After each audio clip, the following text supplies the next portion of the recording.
A little girl sat by the sea, lost in her drawing, when suddenly, a strange man crept up behind her. When Suzu woke up, she was locked in a wooden crate. A boy was trapped there too, the boy said sadly.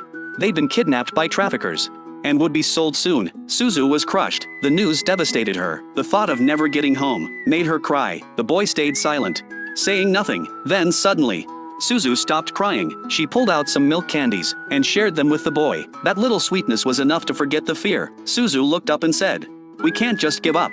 We have to find a way out." Those words brought the boy back to life. He started yelling, saying Suzu had gone to the bathroom in the crate, that it was filthy in there, and the traffickers needed to open it now. Suzu tried to protest, but the boy covered her mouth. The traffickers stopped the vehicle and came to open the crate. The boy grabbed her hand and whispered, "Get ready. Hold tight.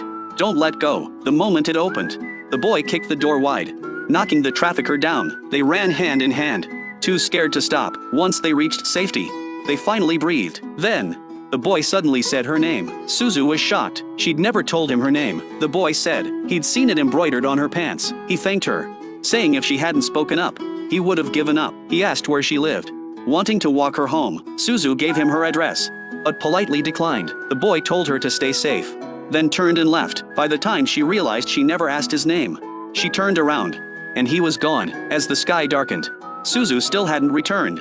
Her family grew worried. Her father was heading out to search when Suzu appeared at the door, covered in dirt. Her father stumbled in shock. Her mother asked what happened, but Suzu just said she couldn't remember. Then, she crawled into bed and shared the last candies with her sister. And like that, years passed. Suzu grew into a young woman, and the sisters stayed close. One day, they were eating at their grandmother's. Grandmother noticed Suzu's chopstick grip and smiled, saying that by old tradition, a girl who holds chopsticks near the end will marry far from home. They were enjoying lunch when Suzu's mother called, telling them to come home.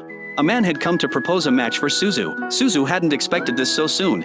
She was caught off guard. Before leaving, her grandmother pulled her aside and gave her a red wedding dress, then gave her serious advice. If this marriage happens, on your wedding night, if your groom asks if you brought an umbrella, say you brought a new one. If he asks to use it, say, "Please do." Suzu asked why, but her grandmother wouldn't explain, just told her to remember. On her way home, Suzu couldn't understand what it meant. Then she ran into Jay, her childhood friend. She thought the matchmaker came for him, but Jay shook his head. It wasn't him. Jay had always loved Suzu, but as a soldier, his future was uncertain, so he never confessed. When Suzu got home, she didn't go inside. Instead, she hid by the window to see what the man looked like.